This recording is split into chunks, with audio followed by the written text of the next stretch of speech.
கணியத்திற்குரிய அல்லாஹ் நல்லடியார்களே,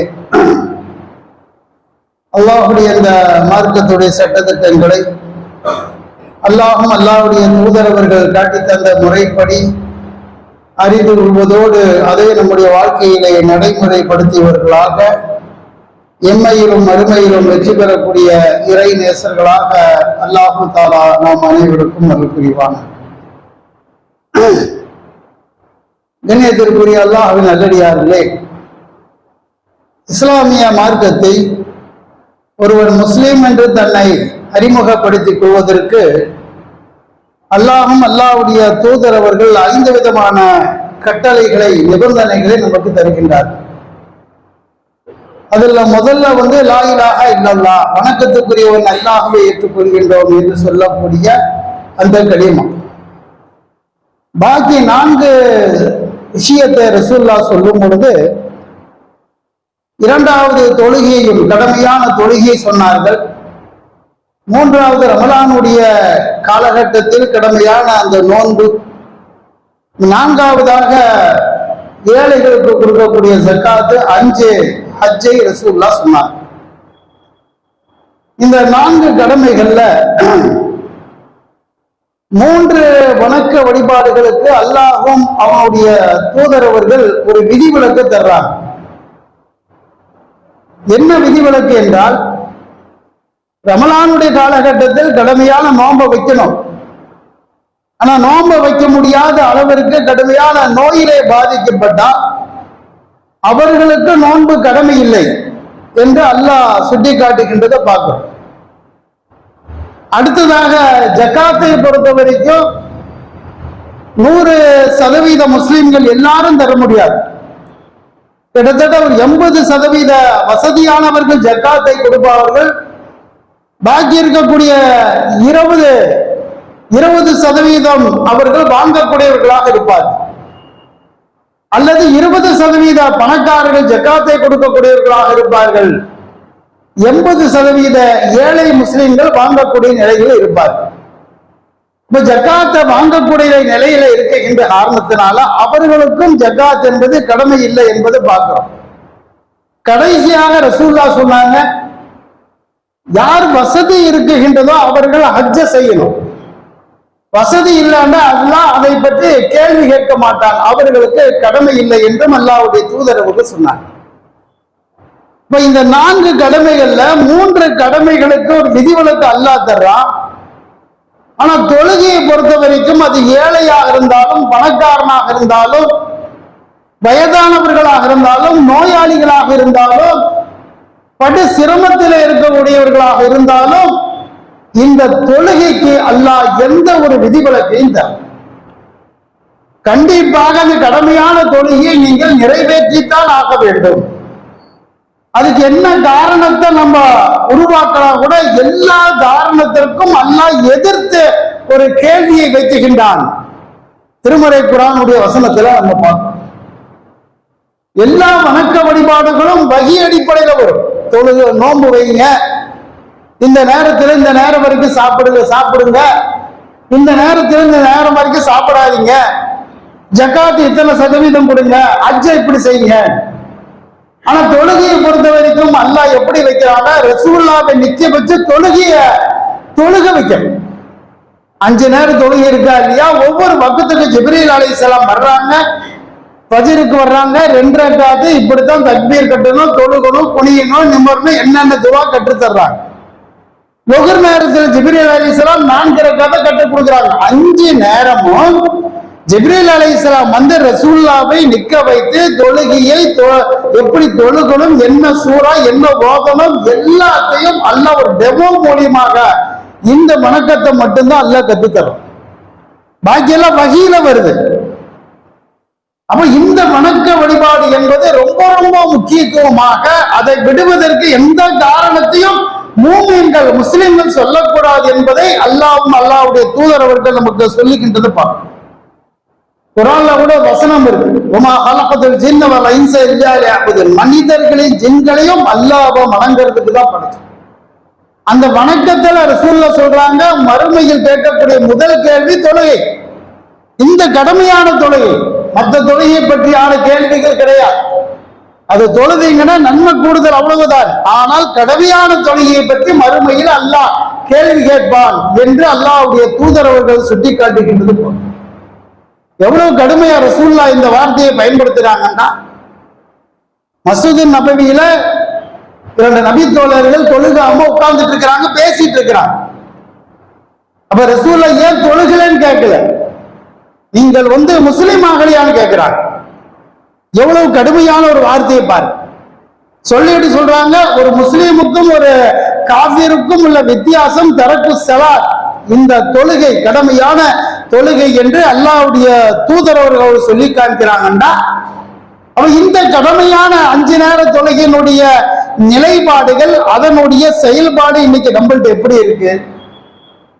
நினைச்சா தொழுகக்கூடிய தொழுகை, நேரம் கிடைக்கும் போது தொழுகிறது, சில காலங்களில் சில காரணத்திற்காக தொழுகையை விடுவது, பொருளாதாரத்திற்காக, வியாபாரத்திற்காக, நோய்க்காக, பிரயாணத்திற்காக, சில பல நிகழ்ச்சிகளுக்காக இந்த கடமையான தொழுகையை விடக்கூடிய ஒரு அவல நிலைதான் இன்றைக்கு சமுதாயத்தில் அதிகமாக இருக்கிறது. குறிப்பிட்ட எண்ணிக்கையில இருக்கக்கூடியவர்கள் தான் அந்த பாங்கு சத்தம் கேட்ட உடனேயே உடனடியாக வர்றாங்க, தொழுகிறாங்க. அதிகமான மக்களுடைய நிலைப்பாடுகள் எப்படின்னா, ஒரு வேண்டா வெறுப்பாகத்தான் இந்த தொழுகையினுடைய நிலைப்பாடுகளை பார்க்கும்.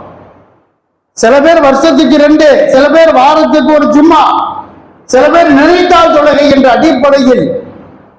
ஆனா இந்த தொழுகையை விடுவதற்கு, தொழுகையை தொழுகாமல் இருப்பதற்கு என்னென்ன காரணத்தை மனிதன் உருவாக்குகின்றானோ அத்தனை காரணத்தையும் அல்லாஹ் எதிர்கொள்ள இல்லை. அல்லாஹ் அதை ஒரு காலகட்டத்தில் ஏற்றுக்கொள்ளவில்லை என்பதுதான் குர்ஆன் நமக்கு சொல்லக்கூடிய முக்கியமான ஒரு செய்தி.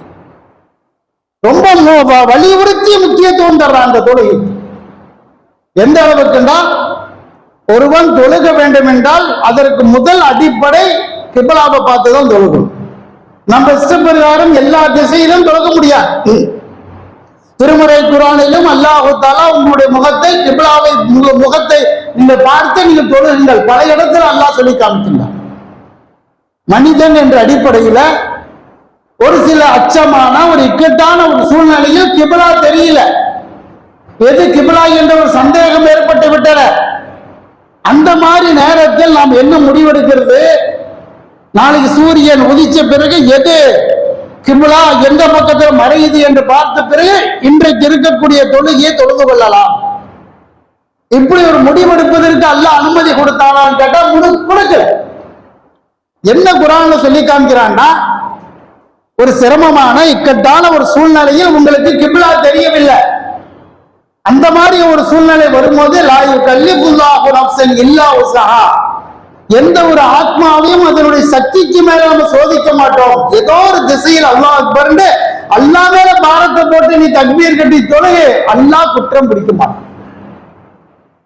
திடீர்னு பாக்குறேன் கடுமையான ஒரு ஈடுத்து, இதா இருக்குமோ இதா இருக்குமோ இதா இருக்குமோ, திடீர்னு நான் ஒரு முடிவு பண்ற அல்லாஹ் மேல பாரத்தை போட்டு இதுதான்டா கிப்லான்னு கிப்லாவுக்கு ஆப்போசிட்ல நின்று நான் தக்பீர் கட்டி தொழுதால் அல்லாஹ் குற்றம் பிடிக்க மாட்டான். ஆனால் அந்த பக்கத்து தொழுகையை தொழுகும்.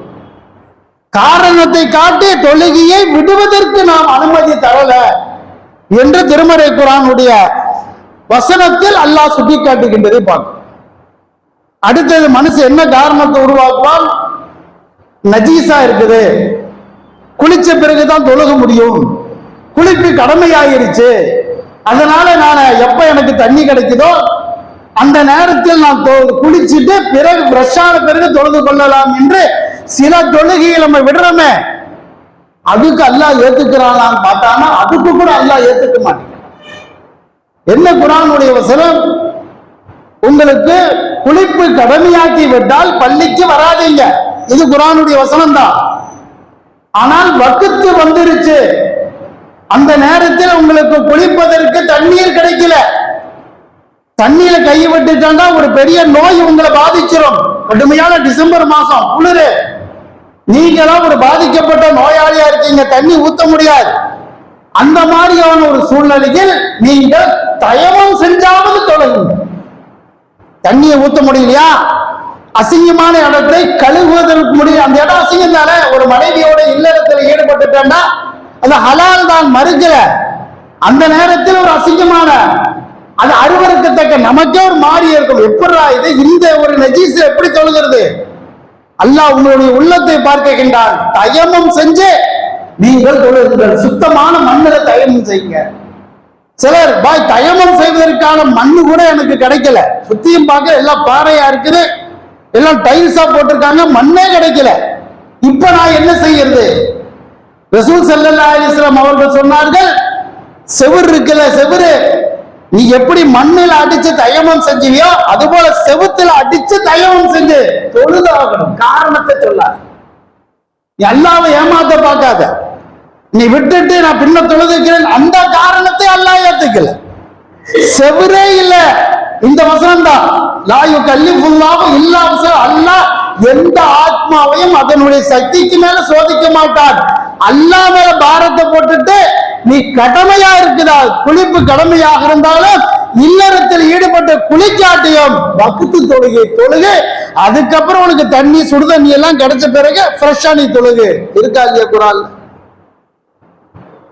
சின்ன சின்ன காரணத்திற்கு தொழுகை விடுறீங்க, பெரிய பெரிய காரணத்தையும் அல்லாஹ்வுத்தால சாதாரணமா அல்லாஹ் சொல்றது பாரு. சில பேர் எப்படி தொழுக, ஃபஜ்ர் தொழுக மாட்டான், லுஹர் தொழுக மாட்டான், அஸ்ர் தொழுக மாட்டான், மக்ரிப் தொழுக மாட்டான், எல்லாம் சேர்த்து இசாவுல இன்ஸ்டால்மெண்ட்ல ஒரே அடி. இதுக்கு கலாண்டு ஒரு பேரை வேற வைக்கிறோம். மார்க்கத்துல கலாண்டு முதல்ல ஒண்ணு இருக்கா. என்ன அல்லாஹ் குர்ஆன்ல சொல்றான், இன்ன ஸலாத்த கானத் அலல் முஃமினீன கிதாபுல் மவ்கூதா.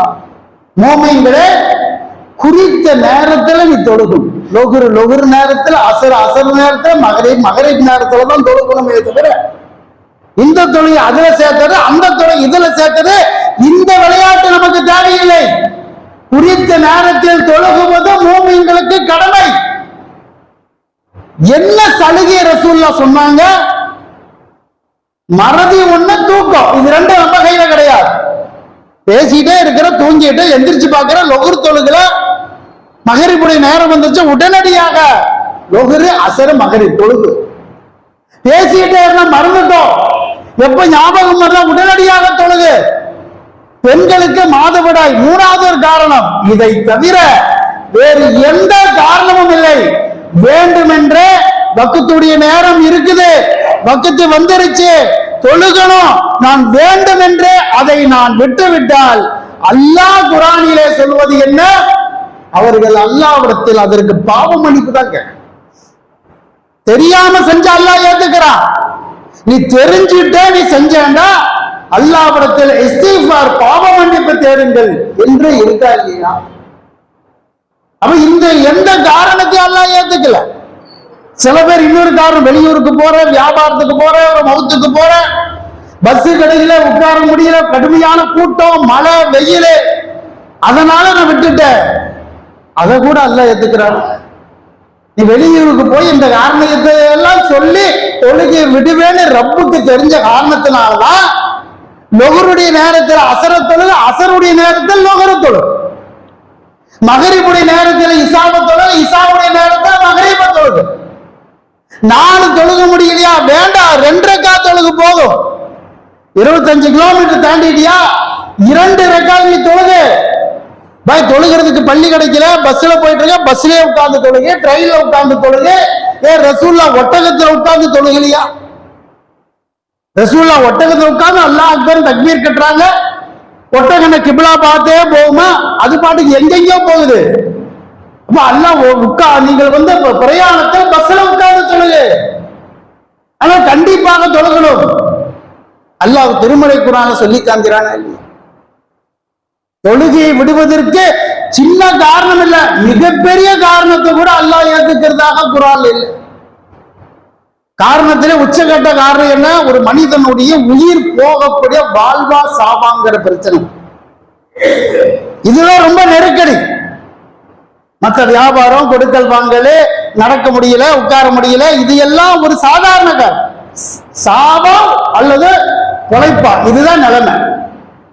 இந்த மாதிரியான நேரத்தில் மனுஷன் என்ன நினைப்பான்? முதல்ல நம்ம உயிரை காப்பாத்திக்கலாம். உசிர் இருந்தா தான் முதல்ல தொழுக முடியும். அதுக்கு முதல்ல முடிவு பண்ணிக்கலாம். அதுக்கப்புறம் அந்த பிரச்சனை எல்லாம் தீர்ந்த பிறகு, கலவரம் எல்லாம் முடிஞ்ச பிறகு அதுக்கப்புறம் தொழுதுக்கலாம். இந்த காரணத்தை கூட அல்லாஹ் ஏத்துக்க மாட்டேங்க. பத்ருடைய போர்க்களம் நடக்குது. பத்ர் போர்க்களம் என்பது ரொம்ப ரசூலுல்லாஹ் வலிமையான பிறகு நடந்த போர் இல்ல, ரொம்ப ரொம்ப பலகீனமாக இருக்கக்கூடிய காலகட்டத்தில் நடந்த ஒரு போர். ரமலானுடைய காலகட்டத்தில் நடக்குது. சஹாபாக்கள் நோன்பு வச்சுதான் வந்து களத்துல நிக்கிறாங்க. நம்ம சாப்பிடுற மாதிரி ஆடு மாடு கோழி எல்லாம் சாப்பிட்டுட்டு களத்துல நிக்கல. ஒரு பேரிச்சம்பளம் அல்லது ஒரு பேரிச்சம்பளத்தை ரெண்டா பிச்சு 2 சஹாபாக்கள் பாதி பாதி, சில பேருக்கு அது கூட கிடைக்காம தண்ணியை குடிச்சிட்டு வந்து நிக்கிறாங்க. எண்ணிக்கையில மக்கா காபீர் 1000க்கு மேல, சஹாபாக்கள் 300 சில்லற. மக்கா காபீர்கள்ட்ட ஒவ்வொருத்தண்ட 5-6 ஆயுதம் இருக்கு, ஒரு குதிரை, ஒரு ஒட்டகம். இங்க என்ன நிலைமை? அன்சாரி தோழர்கள்ட்ட வாளே கிடையாது, எல்லாம் விவசாயிகள், சண்டையே பிடிக்க தெரியாது. ஒரு 100-150 சகாபாக்கிட்ட தான் வாளு கத்தி எல்லாம் இருக்கு. ஒரு ஒட்டகத்துல 4 பேர் வர்றாங்க. காலுக்கு போறதுக்கு செருப்பு இல்ல, கந்தல் துணிகளை காலில் கட்டிட்டு வந்து களத்துல நிக்கிறாங்க. சண்டை பிடிக்க முடியுமா? முதல்ல ஒரு தெம்பு வேணும். நல்லா சாப்பிட்டுட்டு நல்ல ஆயுதத்தோடு நின்றாதான் ஒரு ஆளு 4 பேர்த்த சமாளிக்க வேண்டி இருக்கு. இவங்க 300 சில்ட்ரன் 1000க்கு மேல 4 பேர்த்த சமாளிக்கணும். எல்லாமே பலகீனமா இருக்கு. நோன்பு வச்சிருக்காங்க, சாப்பாடு இல்ல, ஆயுதங்கள் இல்ல, ரொம்ப ரொம்ப பலகீனம். களத்துல வந்து நிக்க முடியாது, வாள் எடுத்து சண்டை போட முடியாது. இந்த மாதிரியான ஒரு சூழ்நிலையில தொழுகையினுடைய வக்து நேரம் வருது. அல்லாஹ் திருமறை குர்ஆன்ல ரசூலுல்லாஹ்வுக்கு எந்த மாதிரியான ஒரு வசனத்தை இறக்குறான். நம்ம எல்லாம் பார்த்தா அல்லாஹ்வுக்கு ஈவு இறக்கம் இல்லையா, அல்லாஹ்வுக்கு கொஞ்சம் கூட கருணை இல்லையா? இந்த நேரத்தில் தொழுகை சொல்றான் பார். திருமறை குர்ஆன்ல அல்லாஹ் சொல்லுகின்றான், நபியே அந்த மக்களுக்கு நீங்கள் தொழுகையை நடத்துங்கள். அந்த நபி தோழர்களில் ஒரு சாரார் உங்களை பின்பற்றி தொழுகட்டும், ஒரு சாரார் சண்டை போடட்டும். அந்த ஒரு சாரார் தொழுகிறாங்கல்ல, ஒரு ரக்காத்து ஒரு சஜ்தா போதும். அதுக்கப்புறம் இவங்க போய் சண்டை போடட்டும். சண்டை போடுறவங்க வந்து ஒரு ரக்காத்து ஒரு சஜ்தா, 2 பேத்துக்கு நீங்க தொழுக வைங்க. இப்படி குர்ஆன் வசனம் இறங்குச்சுல, கற்பனை கூட செய்து பார்க்க முடியாது. எப்படி ஒரு ஆளுக்கு அல்லாஹ் அக்பர் தக்பீர் கட்டினாலும் சூரா ஃபாத்திஹா வாயில வருமா? பின்னாடி வெட்டுறது, குத்துறது, சாகிறது, கதறது. ருக்குவுக்கு போனா தலையை வெட்டுவானா அல்லது இடுப்பு வெட்டுவானா? சஜிதா கூட ஈட்டியை கொண்டு சொருகுவானா? இப்படி பயம் கலந்த இந்த நேரத்துல தொழுகை வராது. குர்ஆன் வசனம் ஓத தெரியாது. சஜிதா பயந்துட்டு, ருக்குவு பயந்துட்டு நடுங்கிட்டு தான் செய்யணும். ஆனா அல்லாஹ் நீ சாகரியோ அல்லது பொழைக்கிறியோ அதை நான் முடிவு பண்ணு. நீ என்ன தக்பீர் கட்டிட்டா நீ என்ன செத்தா போயிடுவ? உன்னை பின்னால வந்து வெட்டிடுற. பின்னத்துக்கு நான் பொழப்பு கட்டி இருக்கிறேன், நான் பார்த்துக்கிறேன், நீ தொழுகு. நான் முடிவு செய்யறது நானு. தொழுகு சொன்னானா இல்லையா? இதுக்கு மேல நம்ம எந்த காரணத்தையும் ஒரு மூமின் சொல்ல முடியாது. நெருக்கடியான நேரம், இக்கட்டான சூழ்நிலை, அப்படி இப்படின்னு எந்த காரணத்தையும் ஒரு மூமின் சொல்லவே முடியாது. இந்த சூழ்நிலையில் அல்லாஹ் தஆலா தொழுகுமாறு திருமறை குர்ஆனுடைய கட்டளை போடுறான். இது பொதுவாக இருக்கக்கூடிய ஒரு போர். தனிப்பட்ட முறையில் ஒருவன் பாதிக்கிறான். எப்படி பாதிக்கிறோம்? கைகாலெல்லாம் வராம கடுமையான நோயே உச்சகட்டத்துக்கு போய் வாழ்வா சாவா, இப்பவா அப்பவா, அந்த மாதிரியான ஒரு நேரம்.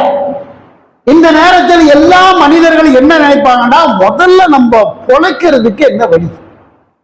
ஆஸ்பத்திரிக்கு போய் குளுக்கோஸ் ஏற்றி டாக்டரை பார்த்து, அந்த டாக்டரை பார்த்து, இந்த டாக்டரை பார்த்து முதல்ல கை காலில் ரெடி ஆகட்டும். அப்பதானே தக்பீர் கட்ட முடியும், குடிய முடியும், நிக்க முடியும். இந்த நேரத்தில் தொழுகையெல்லாம் கொஞ்சம் வெப்பம், பின்ன பார்த்துக்கலாம். ஆனா இந்த நேரத்திலும் அல்லாஹ் நம்மை தொழுகத்தான் சொல்றோம். நபிகள் நாயகம் சக்கராத்துடைய நேரத்தில் இருக்கிறார். உயிர் இப்பவா அப்பவா, காலையிலேயோ மத்தியானமா. நபித்தோழர்கள் கூட எல்லாருமே தன்னுடைய நம்பிக்கை இழந்த நேரம். மயக்கம் போட்டு கீழே விழுகிறாங்க, தண்ணியை கூட்டு ரசூல்லா தலையில ஊத்துறாங்க, கண்ணை முடிக்கிறாங்க மயக்கம், கண்ணை முடிக்கிறாங்க மயக்கம், எந்திரிச்சு உட்கார முடியல, பேச முடியல. இந்த மாதிரியான ஒரு சூழ்நிலையில அல்லாஹ் அந்த வேதனையை கொஞ்சம் கம்மி பண்றாரு ரசூல்லாவுக்கு.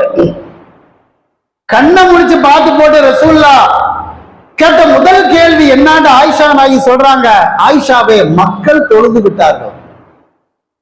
எந்த நேரத்தில் என்ன கேள்வின்னு பாரு. நம்ம என்ன நினைப்போம், ஒரு சுகரு பிரஷரு கைகால் வரல, திருக்கி மயக்கம் போட்டுட்டோம், எந்திரிச்சோம். அடுத்து நம்மளுடைய கேள்வி என்னவாக இருக்கும், என்ன ஆச்சு எனக்கு, ஏன் இந்த என்ன ஆச்சு மயக்கம் போட்டனா, நம்மளை பத்தி தான். ரசூல்லா தன்னை பத்தியோ தன் குடும்பத்தை பத்தியோ தன்னுடைய உடல்நிலை பத்தியோ எதுவும் கேட்கல, மக்கள் தொழுதுட்டாங்களா, இதுதான் எடுத்த முன்னு கேட்ட கேள்வி. அப்ப ஆயிஷா ரலியல்லாஹு சொல்றாங்க, இல்ல நீங்க தான் வந்து இமாமத்தா நிற்பீங்க, அதனால மக்கள் தொழுகாம பள்ளியில எல்லாம் காத்துட்டு இருக்கு. அடுத்த செகண்ட் சொல்றாங்க, ஆயிஷாவை தொழுகைக்கு என்னை தயார்படுத்து. ஏன் சொல்றாங்கன்னா, ரசூல்லா எந்திரிச்சு போய் ஒழு செய்ய முடியல, தண்ணியை எடுக்க முடியல, கையை கழுக முடியல, முகத்தை கழுக முடியல, அந்த மாதிரியான ஒரு நிலைமை. ஆயிஷா ரலியல்லாஹு சொல்றாங்களே, நான் தான் மூஞ்சியை கழுவி விட்டேன், கையை கழுவி விட்டேன், வாயை கொப்பளிச்சு விட்டேன், பல்ல வளைச்சு விட்டேன், ஆனா தண்ணி பாத்திரத்தை எடுத்து தன் ரெண்டு கையும் கழுக முடியல, ஒழு செய்ய முடியல. அதுக்கப்புறம் எந்திரிச்சு நடக்க முடிஞ்சா இல்ல. இப்னு அப்பாஸ் அலி ரலியல்லாஹு ரெண்டு பேர்த்தையும் கூப்பிட்டு ரெண்டு பேர்த்து தோல்ல கையை போட்டுட்டு பள்ளியில நடந்து போக முடியல, செவுத்தை புடிச்சிட்டு நடக்க முடியல, ரெண்டு பேரும் தூக்கிட்டு போறாங்க. பள்ளி ஒரு 100 கிலோமீட்டர் தூரத்திலயோ 10 மைல் தூரத்திலயோ இல்ல, இந்த செவுத்துக்கு அந்த பக்கம் தான் பள்ளிவாசல். கொண்டு போய் நிக்க வைக்கிறாங்க. சஹாபாக்கள் அப்படியே வெறிச்சு பாக்குறாங்க, போய் நிக்க முடியல, அப்படியே உட்கார்ந்துடுறாரு. உட்கார்ந்த நிலையில அந்த வக்கத்தை தொழுக வைக்கிறாருன்னு ஹதீஸ் புகாரியில நம்ம பாக்குறோம்னா, இதுக்கு மேல ஒரு மனுஷனுக்கு என்ன தேவை? தன் கை கால் வந்து கழுக முடியாத நிலைமை, ஒரு கிளாஸ் தண்ணியை குடிச்சு உடம்பு கொஞ்சம் தெம்பாக்கிட்டு 2 டிஃபன் சாப்பிட்டுட்டு அதுக்கப்புறம் தொழுக வைக்கலாம். அந்த பேச்சுக்கு இடம் இல்ல, ஒழு செய்யறாரு. அந்த நிலையிலேயே போய் அந்த மக்களுக்கு தொழுக வச்சார். அப்ப நம்ம என்ன காரணத்து நோயின்ற ஒரு காரணத்தையே நம்ம கொண்டு வர முடியாது. ஒரு கால் அல்லாஹ் காப்பாத்தணும். நமக்கு ஒரு பெரிய நோய் வந்துருச்சு, கொரோனா மாதிரி ஒரு சீக்கு வந்துருச்சு, இல்ல மூளையில் ஒரு கசிவு ஏற்பட்டு கைகால் வரல, ஹார்ட் அட்டாக், கிட்னி ஃபெயிலியர், ஆஸ்பத்திரி கொண்டு போய் சேர்க்கிறாங்க, ஆபரேஷன் பண்றாங்க, ஓரளவுக்கு மௌத்தாகல, உயிர் பொழிச்சு வர்றோம், ஐசியூல கொண்டு போய் படுக்க வச்சாச்சு, மயக்கம் எல்லாம் தெளிஞ்சு முழிச்சு பார்க்கிறோம், அல்ஹம்துலில்லாஹ் அல்லாஹ் உயிரை கொடுத்துட்டான். அடுத்து முன்னாடி நம்ம செய்யறது என்ன தெரியுமா? மருத்துவமா, மருந்தா, மாத்திரை, அதெல்லாம் 2ஆம் பட்சம். அந்த பக்கத்து தொழுகை தொழும். இந்த கேள்வியை கேட்கலாம், இப்ப படுத்து கிடக்கிறேன், காலை தூக்க முடியாது, கையை தூக்க முடியாது, தலையை கூட திருப்ப முடியாது, கையில குளுக்கோஸ் ஏற்றிட்டு இருக்கு, ரத்தம் ஏற்றிட்டு இருக்குது கையில, இங்க ஆக்சிஜன் போயிட்டு இருக்குது, மூச்சு வாங்கிட்டு இருக்கக்கூடிய நெபுலைசர் வச்சிருக்காங்க, இசிஜி ஓடிட்டு இருக்கு, காலு கை எதையும் தூக்க முடியாது, எப்படி தொழுகிறது? இந்த கேள்வியை நம்ம கேட்கும் போது நம்ம படிச்ச ரப்புல் ஆலமீனுக்கு தெரியாதா இந்த நேரத்தில் நம்ம எப்படி தக்பீர் கட்டுவான், எப்படி அவன் ருக்குவுக்கு போவான், எப்படி சஜிதாக்கு செய்வான், அல்லாஹ்வுக்கு தெரியாதா? திருமறை குர்ஆன்ல அழகா சொல்றான், நின்ற நிலையிலும் அமர்ந்த நிலையிலும் படுத்த நிலையிலும் அல்லாஹ்வை திக்ர் செய். படுத்துட்டு கையை தூக்கி தக்பீர் கட்ட முடியல, கட்டாத, அவனை யார் கட்ட சொன்னா? ருக்குவுக்கு போக முடியல, போக வேண்டாம். சரியெல்லாம் தலையை தூக்க முடியல, தூக்காத. சஜிதாக்கு போக முடியல, போகாத. அத்தையாத உட்கார முடியல, உட்காராத. எல்லாம் படுத்த நிலையிலே அனுமதி குர்ஆன்ல இருக்கா இல்லையா? படுத்த நிலையிலே மனசிலே ஓது. சலாம் கொடுக்கிறதுக்கு தலை திருப்பாட்டி தலையும் திருப்ப வேண்டாம், உள்ளத்துல அல்லாஹ் பார்க்கிறான். ஆனால் அந்த படுத்த படுக்கையில ஞாபகம் வந்துருச்சு, ஆபரேஷன் முடிஞ்சிருச்சு, என்னென்ன வக்கத்து விட்டமோ அத்தனையும் கொடுக்கும். ரசூல்லா இந்த நிலையில இருந்தாங்கன்னா அதை விட படுமோசமான நிலை ஒரு மனுஷனுக்கு வராது. நமக்கு என்ன வரும்? தலைவலி வரும், காய்ச்சல் வரும், வயிற்று வலி வரும், நெஞ்சு வலி வரும், சக்கராத்து வலி வருமா? அது வந்துச்சுன்னா அத்தோட முடிஞ்சு போச்சு, திரும்பி எல்லாம் வர முடியாது. அந்த வலி வந்த பிறகும் கூட ரசூல்லா தொழுகையை விட காமிச்சாங்களா இல்லையா? ஆயிஷா நபி சொல்றாங்க, 3 நாள்ல மௌத்து. இந்த 3 நாளும் திரும்ப திரும்ப எங்கிட்ட கேட்டுட்டே இருந்தாங்க, மக்கள் தொழுதுட்டாங்களா, தொழுதுட்டாங்க, தொழுதுட்டாங்க. அப்ப இந்த கடமையான தொழுகைக்கு எவ்வளவு ஒரு முக்கியத்துவத்தை அல்லாஹ் தர்றான். இந்த சுன்னத் தொழுகை கூட அதை நீங்க விரும்பினா தொழுங்க, விரும்பாட்டி தொழுக வேண்டாம். ஏனென்றால் அந்த தொழுகைக்கு அல்லாஹ்வுடைய தூதர் சொல்லக்கூடிய காரணம் என்ன? முன் சொன்னது, பின் சொன்னது, தஹஜ்ஜுத், வித்ரு, ஜனாசா எல்லாத்துக்கும் மறுமையில் அல்லாஹ் வந்து கூப்பிட்டு முதல்ல இவன்ட்ட தொழுகு, கடமையான தொழுகை இருக்க இவன்ட்ட பார். எல்லாரும் 100க்கு 100 கரெக்டா தொழுதுட்டு மறுமையில போய் நம்ம நிக்க மாட்டோம். கரெக்டா தொழுகிறவர் 80% தொழுதிருப்பா, 20 ஃபைலு. ஒருத்தர் 50 கரெக்டா தொழுதிருப்பா, 50 ஃபைலு. அல்லாஹ்வுடைய தூதர் ஒருத்தர் தான் கரெக்டா தொழுதிருப்பாங்க. அப்ப இந்த தொழுகாமல் இருப்பதற்கு அல்லாஹ்ட்ட என்ன பதில்? அல்லாஹ் மலக்க விட்டு சொல்வான், என்னுடைய அடியான் இடத்துல தொழுகையிலே குறைவு இருந்தா அவன் எத்தனை வக்கத்து தொழுகலையோ, எத்தனை வருஷம் தொழுகலையோ, சுன்னத்து தொழுதிருப்பானா இல்லையா, உபரியான சில வணக்கங்கள் இருக்கா இல்லையா, அதையெல்லாம் எடுத்து ஃபர்ல சரி பண்ணு. ஃபர்லுக்கு தான் சுன்னத்து. அதனால்தான் ரசூல் ஸல்லல்லாஹு அலைஹி வஸல்லம் சுன்னத்து வீட்டுல தொழுதாங்க. இதுல நம்ம இந்த ஓட்டையை அடைக்கிறது எதுன்னா முன் சொன்னது, பின் சொன்னது, தஹஜ்ஜுத், வித்ரு தொழுகை, எல்லா தொழுகையும் கடமையை சரி செய்வதற்கு தான் அல்லாஹ்வுடைய தூதர் சொல்லி காண்பித்திருப்பார். அப்ப ஃபர்லுக்கு எவ்வளவு பெரிய முக்கியத்துவத்தை நபிகள் நாயகம் அவர்கள் கொடுக்கிறார். இந்த பள்ளி வாசல் கட்டியிருக்கோம். பள்ளி எதுக்கு? பள்ளியை கட்டினா சொர்க்கத்துல மாளிகை கிடைக்கும். பள்ளிக்கு பெரிய சிறப்பு இருக்கு, அந்தஸ்து இருக்கு, சதகத்துல் ஜாரியா மறுக்கல, நிறைய நன்மை இருக்கு.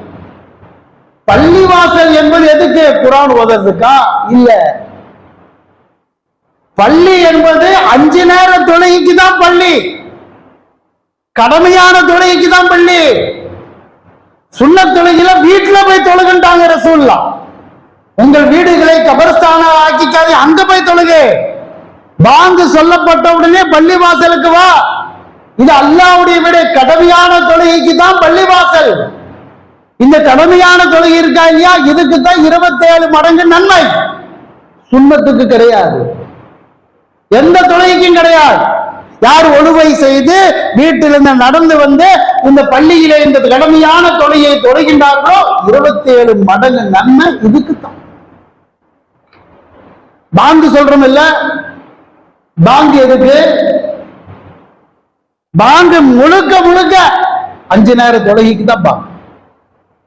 உலகத்தில் இப்படி 5 நேரமும் அல்லாஹ் ஒரு ஆளை வச்சுட்டு தொழுகைக்கு வா என்று சொல்லக்கூடிய ஒரு மதம் உலகத்தில் கிடையாது. ஒருத்தர் வெள்ளிக்கிழமை கூப்பிடுவான், ஏசுநாதர் ஞாயிற்றுக்கிழமை கூப்பிடுவார், யூதன் சனிக்கிழமை கூப்பிடுவாங்க. அல்லாஹ் வாரத்துக்கு ஒரு நாள் கூப்பிடல, வருஷத்துக்கு ஒரு நாள் கூப்பிடல, 5 நேரமும் கூப்பிட வைக்க. 5 நேரம் எப்படி கூப்பிடுறான்? ஐயலசா தொழுகைக்கு வா. அப்ப பாங்கு கடமையான தொழுகைக்கு, பள்ளிவாசல் என்பது கடமையான தொழுகைக்கு, பாங்கில் இருக்கக்கூடிய எல்லா சிறப்புகளும் இந்த கடமையான தொழுகைக்கு என்று அல்லாஹ்வுடைய தூதர் சொல்லி காமிக்கிறாங்களா இல்லையா? எவ்வளவு பெரிய சிறப்பு இந்த 5 நேரத்துக்கு எல்லாம் இருக்கு. நம்ம தொழுகைக்கு பிறகு சில துவாக்களை ஓதுறோம், போர்டில் எழுதி போட்டிருக்காங்க. இந்த துவாவெல்லாம் ரசூல் ஸல்லல்லாஹு அலைஹி வஸல்லம் சொல்லும் போது ஒரு வார்த்தை சொல்லுவார்கள், கடமையான தொழுகைக்கு பிறகு இதை ஓது. கடமையான தொழுகைக்கு பிறகு 33 தடவை சுப்ஹானல்லாஹ், அல்ஹம்துலில்லாஹ், அல்லாஹ் அக்பர் சொல்லு.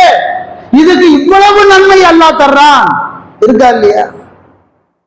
கடமையான தொழுகைக்கு பிறகு யார் ஆயத்துல் குர்சியை ஓதுகின்றார்களோ அவர்கள் மரணம் சொர்க்கம் செல்வதற்கு மௌத்தை தவிர வேறு எதுவும் இல்லைன்றாங்க. எல்லாம் கடமையான தொழுகைக்கு தான் பிறகுதான். அல்லாஹ் கூட குர்ஆன்ல யா அய்யுஹல்லதீன ஆமனு இஸ்தஈனு பிஸ்ஸப்ரி வஸ்ஸலாத், தொழுகையை கொண்டு அல்லாஹ்ட்ட உதவி தேடு, பொறுமையை கொண்டு அல்லாஹ்ட்ட உதவி தேடு. அப்ப இந்த இவ்வளவு ஒரு சிறப்பு அல்லாஹ் வச்சிருக்கான். சும்மா சாதாரண போற போக்கில் இருக்கக்கூடிய ஒரு வணக்கம் இது இல்ல. இதை விடுவதற்கு எந்த காரணத்தையும் அல்லாஹ் ஏத்துக்கல. வேணும்ட்டு இட்டுனா அல்லாஹ்வுடைய கடுமையான கோபத்துக்குரிய மக்களாக நாம் ஆகுவோம். ஆகையினால இந்த தொழுகையில ஒரு அசால்ட்டுத்தனம், இதனுடைய முக்கியத்துவம், இதனுடைய சிறப்பு நமக்கு தெரியாட்டியும் கூட இப்ப இப்ப நமக்கு தெரிஞ்சிருச்சுண்டா எந்த ஒரு காரணத்தையும் உருவாக்காமல் அந்தந்த வக்கத்து நேரத்தில் அந்தந்த வக்கத்து தொழுகையை தொழக்கூடிய மக்களாக அல்லாஹ் நாம் அனைவரையும் ஆக்கி அருள் புரிவானாக. வாகிரத்தாவான் அவர் அல்ஹம்துலில்லாஹி ரப்பில் ஆலமீன்.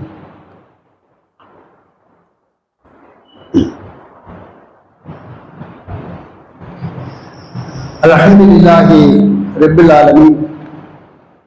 கண்ணியத்திற்குரிய அல்லாஹ்வின் நல்லடியார்களே, இந்த தொழுகையினுடைய முக்கியத்துவம் என்பது ஒரு கட்டத்தில் இருக்கு. ஆனா ஒவ்வொரு வக்கத்துக்கும் ஒரு சிறப்பு அல்லாஹ்வுடைய ரசூல் சொல்றாங்க. அந்த சிறப்பு எல்லாம் நம்ம பார்த்துட்டோம்னா என்ன பிரச்சனை, எவ்வளவு இக்கட்டான சூழ்நிலை வந்தாலும் பள்ளி கோடி வந்து அதுல ரசூலுல்லாஹ் சொல்றாங்க, யார் காலையில ஃபஜ்ருக்கும் அசருக்கும் பள்ளி வாசலுக்காக வீட்டுல ஒழுவு செஞ்சுட்டு போறாங்களோ அல்லாஹ் மறுமையில் அவன் சொர்க்கத்துல எங்க இருக்கணும்னு அந்த இடத்தை அவனுக்கு அல்லாஹ் பதிவு செய்து கொடுக்கின்றான். நபிகள் நாயகம் ஸல்லல்லாஹு அலைஹி வஸல்லம் சொல்லி காண்றான், நீ சூனத்துல மறுமையில எங்க இருப்பேங்கிறத எதை வச்சு அல்லாஹ் சொல்றான்? 2 வக்து, ஒன்னு ஃபஜ்ர், இன்னொன்னு அசர். அதே போல ரசூலுல்லாஹ் சொல்றாங்க, யாரு இசா தொழுகை ஜமாத்தோடு தொழுது விட்டால் பாதி இரவு நின்று தொழுது மாதிரி நன்மை. ஃபஜ்ர் தொழுகை ஜமாத்தா தொழுதுட்டானா முழு இரவு நின்று தொழுகிற நன்மை அல்லாஹு தஆலா தருவான். லொஹருடைய நேரத்தில் தான் வானத்துடைய வாசல்கள் திறக்கப்படுது. அந்த நேரத்தில் நீங்கள் தொழுது விட்டு அல்லாஹ்விடத்திலே துவா செய்தால் அந்த துவா வீண் போகாது. யார் வேண்டுமென்றே அசரை விட்டு விட்டார்களோ அவனுடைய அமல்கள் எல்லாம் அழிந்து போயிடும். ஒவ்வொரு வக்கத்துக்கும் ஒரு சிறப்பு அல்லாஹ் சொல்லி காட்டு. 5 வக்கத்துக்கு சேர்த்து ரசூலுல்லாஹ் சொல்றாங்க, யார் 5 வக்கத்தை விடாம எந்த கேப்பும் இல்லாம கரெக்டா தொழுகிறானோ இந்த 5 வக்கத்துக்கு இடைப்பட்ட நேரத்தில் செய்யக்கூடிய அனைத்து பாவத்தையும் இந்த 5 வக்கத்துக்கு கழுவி இருப்பான். நீ ஃபஜ்ர் தொழுதுட்ட, நேற்று இசால இருந்து ஃபஜ்ர் வரைக்கும் இருந்தது டாலி, அடுத்து லொகுருக்கு வந்துட்ட, லொகுர் வரைக்கும் இருந்தது டாலி, அசரு அது வரைக்கும் இந்த சைக்ளோன் மாதிரி 5 வக்கத்தை விடாமணி கரெக்டா கேப் இல்லாம தொழுதேண்டா அது கிடைப்பட்ட அனைத்து பாவத்தையும் அல்லாஹ் மன்னித்து விட்டார்.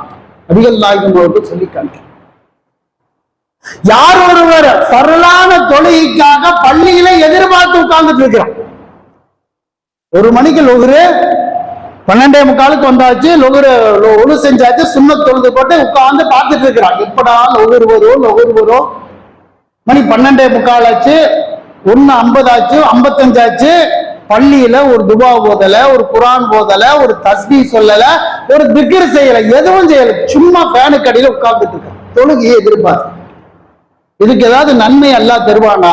சும்மா இருக்கிறவனுக்கு எதுக்கு நன்மை? அல்லாஹ் தன்னுடைய வானவர்களை கூப்பிட்டு சொல்வான், என்னுடைய அடியான் என்னை வணங்குவதற்கு காத்துட்டு உட்கார்ந்துட்டு இருக்க, அந்த வக்கத்துக்காக எதிர்பார்த்துட்டு இருக்கிறான், அவனுக்காக நீங்கள் என்னிடத்திலே பாவ மன்னிப்பு கேளுங்கள். அல்லாஹ்வுடைய தூதர் சொல் போய் உட்கார்ந்துட்டு இருக்கிறான், எதுவும் ஓத வேண்டாம். அதுபோல ரசூலுல்லாஹ் சொல்றாங்க, வீட்டுல ஒழுவு செஞ்சு போட்டு பள்ளிக்கு வண்டியில வராம வாகனத்துல வராம நடந்து வர்றாண்டா, ஒரு தஸ்பீ சொல்லல, ஒரு திக்ர் செய்ய, சும்மா நடந்து வா, ஒரு 8க்கு ஒரு நன்மை, ஒரு 8க்கு ஒரு பாவம் அளிக்கப்படும் என்று ரசூலுல்லாஹ் கடமைக்கு சொல்றது பார்க்கணும். காத்துட்டு இருக்கிறதுக்கு நன்மை, நடக்கிறதுக்கு நன்மை, இதுக்கே இவ்வளவு அல்லாஹ் தர்றாங்க. இங்க கற்பனை பண்ணி பாருங்க. 5ங்கிறது 5 வக்கத்துங்கிறது சாதாரணமான ஒரு காரியம் இல்லை. ஆகையினால இதனுடைய இந்த பயானம் சொல்லிட்டே போலாம், அவ்வளவு சிறப்பு. 5 வக்கத்தினுடைய சிறப்பு இருக்க, விடிய விடிய பேசக்கூடிய அந்த அளவுக்கு அல்லாஹ் தஆலா கொட்டி கிடக்கு. ஆகையினால இந்த கடமையான மற்ற தொழுகையை பத்தி அல்லாஹ் கேட்க மாட்டான், உனக்கு அதிகமா நன்மை வேணுமா, உனக்கு சொர்க்கத்துல இடம் வேணுமா, ஃபர்லில் இருக்கக்கூடிய ஓட்டையை சரி பண்ணணுமா, அது உன் விருப்பம், இது ஏன் விருப்பம். நீ முஸ்லீமா இல்லையான்னு முடிவு பண்றது கடமையான தொழுகை தான். நீ முஸ்லீம் இல்லையா அல்லது காஃபிரா முடிவு பண்றது 5 வக்து. இந்த விஷயத்தை அல்லாஹ் ரொம்ப கண்டிப்பாக கராராக இருக்குகின்றான். அந்த அடிப்படையில் கடமையான தொழுகையை சரிவர தொழுது அல்லாஹ்வுடைய நேசத்தை பெறக்கூடிய மக்களாக அல்லாஹ் நாம் அனைவரையும் ஆக்கி அருள் புரிவானாக. வாகிர் தாவான் அவர் அல்ஹம்துலில்லாஹி ரப்பில் ஆலமீன்.